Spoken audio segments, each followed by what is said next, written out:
मूकं करोति वाचालं मूकं करोति वाचालं पङ्गुं लङ्घयते गिरिं पङ्गुं लङ्घयते गिरिं यत्कृपातमहं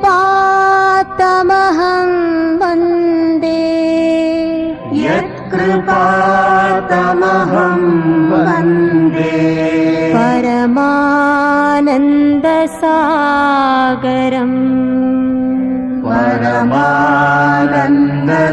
परमानन्दसागरम्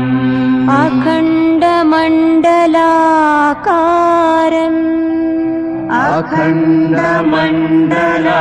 अखण्डमण्डलाकारम् व्याप्तं येन चराचरम् व्याप्तं येन चराचरम् तत्पदं दर्शितं येन तत्पदं दर्शितं येन तस्मै श्री गुरवे नमः।